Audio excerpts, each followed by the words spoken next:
সুমনা, প্রতিদিনের এসব ঝগড়া আর ভালো লাগছে না। আমরা বরং আলাদা হয়ে যাই। আমার নিজেরও আর এই সংসারের প্রতি তেমন টান নেই, এমনকি তোমার প্রতিও না। তোমার কাবিনের টাকা পেয়ে যাবে, আর বাচ্চাদের ভরণ পোষণের টাকাও আমি দিয়ে দিব। আমি শুধু মুক্তি চাই এই সম্পর্কটি থেকে। দম বন্ধ লাগে এই সংসারে। অফিস থেকে ফিরে জহির কথাগুলো বলল। লিতাকে কি বিয়ে করছো নাকি করবে? ম্লান হেসে জিজ্ঞেস করলো সুমনা। বিয়ে করিনি, কিন্তু পরের মাসে করব, নির্বিকার ভাবে উত্তর দিল জহির। তাহলে তো ভালোই। যাই হোক, তোমার আর তোমার হবু স্ত্রীর জন্য শুভকামনা। কিন্তু জানো তো জহির, আমার জীবনের প্রথম এবং একমাত্র পুরুষ তুমি। বিয়ের আগে নিজেই নিজেকে কথা দিয়েছিলাম যে তুমি ব্যতীত আমার জীবনে অন্য কোনো পুরুষ আসবে না। তাই আমি তোমাকে ডিভোর্স দিতে পারবো না। মনে করো না যে তোমাকে আমি দ্বিতীয় বিয়েতে বাধা দিব, একদমই না। আমি তোমাকে জোর করে আটকে রাখতে চাই না।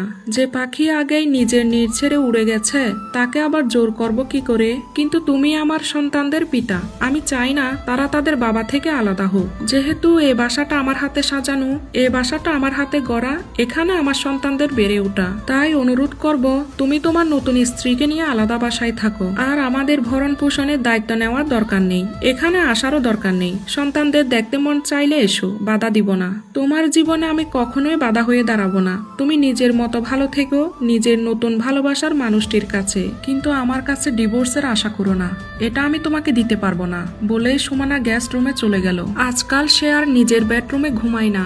জহিরও বাসায় খুব একটা থাকে না, তার রাত কাটে প্রেমিকা রিতার বাসায়। মাঝে মাঝে যখন আসে, জহির একাই বেডরুমে ঘুমায়। সুমনার কথায় তবদা খেলো জহির। 12 বছরের সংসার তাদের, কত ভালো খারাপ পরিস্থিতি একসাথে পার করেছে তার হিসাব নেই। দুটো সন্তানও আছে তাদের।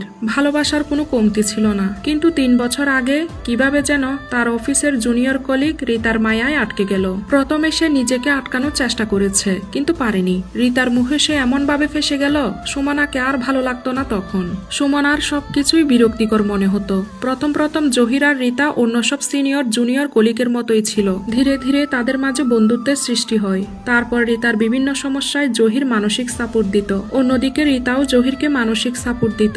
সুমনা সংসার বাচ্চা নিয়ে ব্যস্ত থাকায় জহির রিতার দিকে আরো ঝুঁকে পড়ে। এরপর দুজনের মাঝে একটা কমফোর্ট জোন তৈরি হয়, মানসিক নির্ভরতা তৈরি হয়। বিষয়টা দিন দিন এমন হয়ে দাঁড়ায় যে রিতার সাথে কথা না বললে জহিরের দম বন্ধ লাগতো।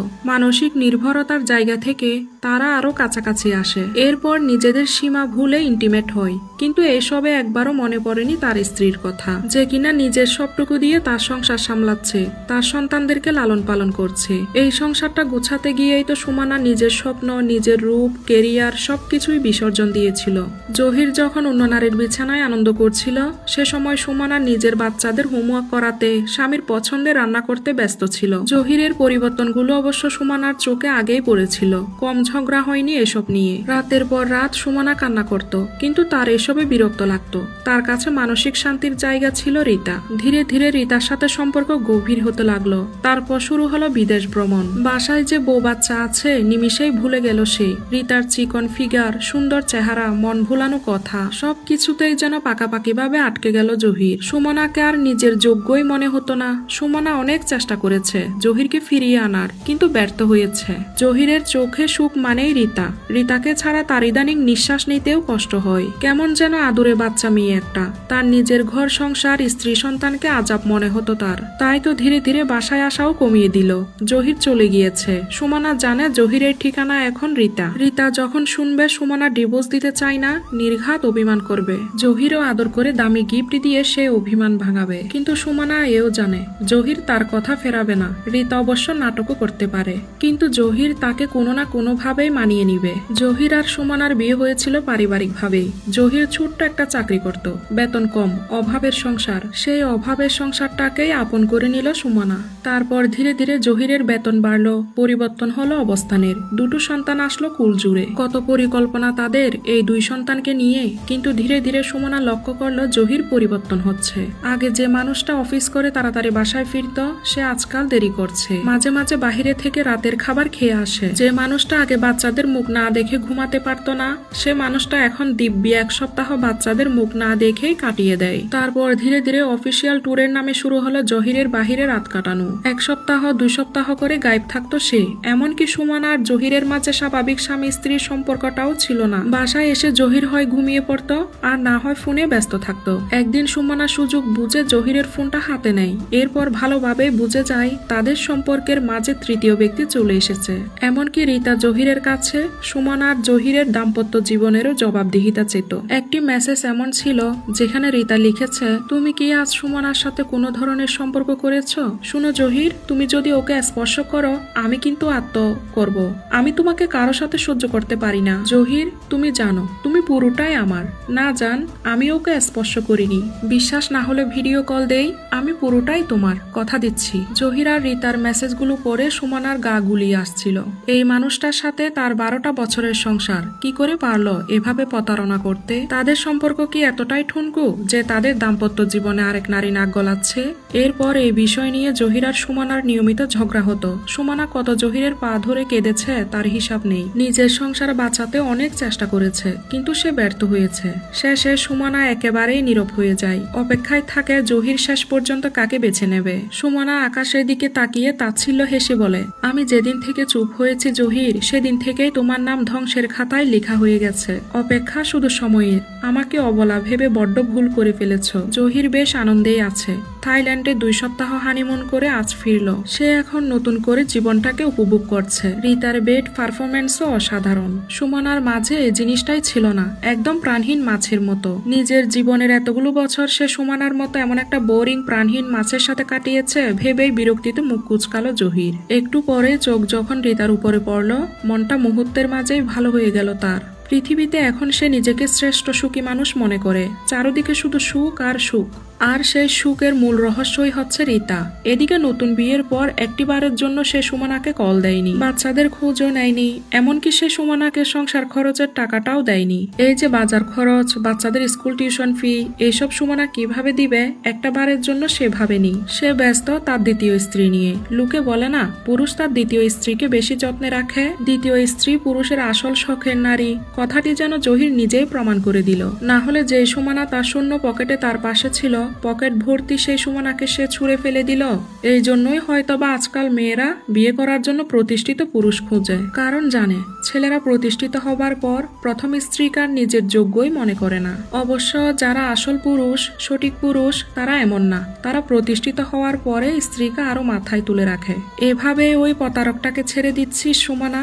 আহত কণ্ঠে জিজ্ঞেস করলো রুমানা। বোনের কথায় উম্মাদের মতো হেসে উঠল সুমনা। হাসতে হাসতে বলল, আমি ঠান্ডা মাথায় কাজ করতে পছন্দ করি আপা। সেজন্য যদি আমার 1 বছর সময়ও যায় সমস্যা নেই, কিন্তু কাজটা যেন নিখুঁত হয়। আমি যেখানে নিজের রক্তের বাপকে ছাড় দেইনি, সেখানে জহিরকে।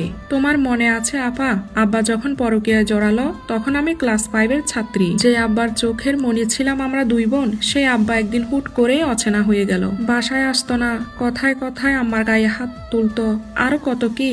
ক্লাস 7-এ থাকতে একদিন লোকমুখে জানতে পারলাম আব্বা নাকি পাশের গ্রামের শিউলি নামের 18 বছরের একটা মেয়েকে বিয়ে করবে। দ্বিতীয় বিয়ে না করতেই আব্বা যেখানে আমাদেরকে এত অবহেলা করত, দ্বিতীয় বিয়ে করার পরে যে আমাদের দিকে ফিরেও তাকাবে না সেটা আমার ঢের জানা ছিল। তাই আমি আর মা মিলে আব্বার সাথে কি করেছিলাম মনে আছে না? আব্বা সারা জীবনের জন্য তার হাঁটার ক্ষমতা হারিয়ে ফেলেছিল। তাই তো আর দ্বিতীয় বিয়ে করা হয়নি তার, কারণ কোনো মেয়েই তার স্ত্রী হয়ে গোমুদ পরিষ্কার করতে রাজি ছিল না। এরপর আম্মা আব্বার ব্যবসা নিজের হাতে নিয়ে নিল। যতদিন বেঁচে ছিল ততদিন পর্যন্ত আব্বাকে দুনিয়াতে নরক যন্ত্রণা সহ্য করিয়েছিলাম আমি আর আম্মা। তুমি তো তখন তোমার স্বামীর বাসায়। ভেবেছ সেদিন যদি আমি আর আম্মা আব্বার এই অবস্থা না করতাম, তাহলে আব্বা দ্বিতীয় বিয়ে করতেন। ব্যবসা বাড়ি সব যেত তার দ্বিতীয় স্ত্রীর হাতে। তোমার সংসারও ভাঙতো, আর আমি আর আম্মা রাস্তায় রাস্তায় আশ্রয়ের খুঁজে ঘুরে বেড়াতাম। তবে আম্মা কিন্তু আব্বাকে ফেলে দেননি। ব্যবসা সম্পত্তি সবকিছু নিজের দায়িত্বে নিয়েছিলেন ঠিকই, কিন্তু আব্বার সেবাও করেছেন। তার কথা ছিল সে আব্বার স্ত্রী হয়ে এ বাসায় এসেছেন, আবার আব্বার স্ত্রী হয়ে চোখ বন্ধ করবেন, আর আব্বার পাশে দ্বিতীয় নারীর অস্তিত্ব সে থাকতে দিবে না। তাহলে তুইও কি আবার জহিরের সাথে সংসার করতে চাস? অবাক কণ্ঠে জিজ্ঞেস করলো রোমানা। মাথা খারাপ নাকি? আমি আম্মার মতো এত দয়ালু না। প্রতারকের আমার জীবনে কোনো জায়গা নেই। আমি একজন সুপুরুষের সাথে সুস্থ স্বাভাবিক জীবন ডিজার্ভ করি, কিন্তু তার আগে জহিরকে শেষ করব। এমন ভাবে শেষ করব যেন তার আর কোনো বাঁচার ইচ্ছেই না থাকে। আমার এত বছরের সংসারকে সে পুরো শেষ করেছে, আমার আত্মাকে শেষ করে ফেলেছে, আমার সন্তানদের শৈশবটাকে শেষ করেছে। আমাদের জীবনটাকে যে এইভাবে তছনছ করে ফেলেছে তাকে এমনি কিভাবে ছেড়ে দেই বলো তো আপা? আর রিতা, ওকেও এমনিতে ছেড়ে দিব না। আগে জহিরের শাস্তিটা তো দেই, পরে রিতারটা দেখা যাবে। বুয়ার হাতে রান্না খেতে ভালো লাগে না জহিরের, কিন্তু জহির বাধ্য হয়ে খায়। রিতার আবার রান্না বান্না করতে কষ্ট হয়, তাই তো বাসায় তিনটে কাজের মেয়ে রেখে দিয়েছে, যেন রিতার বিন্দুমাত্র কষ্ট না হয়। কিন্তু এই জহির যখন সুমানার সাথে সংসারে ছিল, তখন বাসার সব কাজ সুমানা একা হাতে করত। শুরুর দিকে অভাবের সংসার, তখন কাজের মেয়ে রাখা স্বপ্নের মতো। কিন্তু যখন জহিরের বেতন বাড়লো, সুমানা অবশ্য কয়েকবার বলেছিল কাজের মেয়ের কথা, কিন্তু জহির না করে দেয়। সে নাকি সুমানার হাতে রান্না ছাড়া খেতেই পারে না, কাজের মেয়েরা ভালো করে কাপড় ধুতে পারে না। আর আজ সেই জহিরই তার দ্বিতীয় স্ত্রীর জন্য বেশি বেতনে তিনটে কাজের বুয়া রেখেছে। সুমানার সংসারে সুমানায় সব স্যাক্রিফাইস করতো, অ্যাডজাস্ট করে চলতো, কিন্তু রিতার সাথে সংসারে জহিরই স্যাক্রিফাইস করে, অ্যাডজাস্ট করে চলে। বিয়ের 6 মাস চলছে জহির আর রিতার। এই 6 মাসে রিতাকে মাথায় করে রেখেছে জহির। একদিন হুট করে রিতা বলল, আমরা কতদিন বাসা ভাড়ায় থাকবো জহির? আর একটা বছর কষ্ট করো যান, ফ্ল্যাট বুকিং দিয়ে দিয়েছি। কিন্তু আমি নতুন ফ্ল্যাটে থাকতে চাই না, আমি তো এখনকার বাসাটাতেই থাকতে চাই, যেখানে তোমার প্রথম বউ থাকছে। তার কথায় জহিরের হুট করে সুমানার বাচ্চাদের কথা মনে পড়লো। এই 6টা মাস সে একবারও তাদের খোঁজ নেয়নি, এমনকি ওরাও ফোন দেয়নি। বুকটা কেমন জানি করে উঠল। সুমানা তো গৃহিণী, এই 6 মাস কি করে সংসার চালিয়েছে সে? মনটা মুহূর্তের মাঝে আনছান করে উঠল তার। জহিরকে চুপ করে থাকতে দেখে রিতা আবার বলে উঠল, কি হলো, চুপ করে আছো কেন? আমি ওই বাসাতেই থাকবো, ব্যাস, এর বাহিরে আর কিছুই বলতে চাই না। রিতা প্লিজ বোঝার চেষ্টা করো, ও বাসাটা সুমানার হাতে গড়া, বাচ্চাদের স্মৃতি ওখানে, কি করে ওদের বের করে দিব? ওরা কোথায় যাবে? ওদেরকে নতুন বাসা ভাড়া করে দাও। এটা সম্ভব নয় রিতা, একটু বুঝদারের মতো কথা বলো। ওই বাসার প্রতিটা কোণ সুমানার হাতে গড়া। ও শুধু ওই বাসাটা আমার কাছে চেয়েছে, বাচ্চাদের আশ্রয়টা চেয়েছে। আর সবচেয়ে বড় কথা হলো, আমি তো তোমার কাছে আছি, ওদের ছেড়ে তোমার কাছে এসেছি। ওই সামান্য বাড়ি দিয়ে কি করবে? ওটা থাক না ওদের কাছে। আমি বনানীতে তোমার জন্য নতুন ফ্ল্যাট কিনছি। এবার খেপে উঠল রিতা, চোখ ভর্তি পানি এনে কাঁদতে কাঁদতে বলল, ওটা সুমানার বাসা না, এখন ওটা আমার বাসা, ওখানেই আমি আমার সংসার করব। তুমি যদি ওদেরকে ওই বাসা থেকে বের না করো, তাহলে আমি নিজেকে শেষ করে দিব জহির। বলেই ফলের ঝুড়ি থেকে চাকু হাতে নিল রিতা। রিতার এরূপ আচরণে ভরকে গেল জহির। বাধ্য হয়ে বলে উঠল, ঠান্ডা হও জান, তুমি যা চাইবে তাই হবে, শুধু নিজের ক্ষতি করো না। তোমার কিছু হলে আমি বাঁচবো না জান। জহিরের কথায় খুশি হয়ে রিতা সাথে সাথে হাতের ছুরিটা ফেলে জড়িয়ে ধরলো জহিরকে। তারপর বলল, তোমাকে অনেক ভালোবাসি জহির, তুমি আমার সব। রিতাকে বুকে আরো চেপে ধরে বলল, আমিও তোমাকে ভালোবাসি জান। আমি আর রিতা এ বাসায় শিফট হতে চাচ্ছি। সুমনা, তোমাকে আর বাচ্চাদেরকে নতুন বাসা ভাড়া করে নিয়ে দিব, মাথা নিচু করে বলল জহির। জহিরের কথায় অট্টস্বরে হেসে উঠল সুমনা। তারপর বলল, এই একটা জিনিসই তো চেয়েছিলাম জহির, এটাও দিতে পারলে না? আচ্ছা, আমাদের যে এত বছরের সংসার ছিল, সামান্যতম সম্মান কি নেই আমাদের সংসারটির প্রতি? ভুলে গিয়েছ? যখন শূন্য পকেটে ছিলে, তখন একটু একটু করে আমি এই সংসারটা গুছিয়েছিলাম। নিজের সব শখ আহ্লাদ বিসর্জন দিয়ে আমি ব্যাংকে টাকা রাখতাম এই বাসাটা বানানোর জন্য।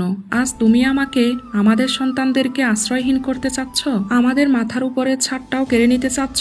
আসসালামু আলাইকুম। আপনাদেরকে এতক্ষণ একটা সংগৃহীত গল্পের প্রথম অংশ পড়ে শোনাচ্ছিলাম। গল্পটা আপনাদের কাছে কেমন লেগেছে অবশ্যই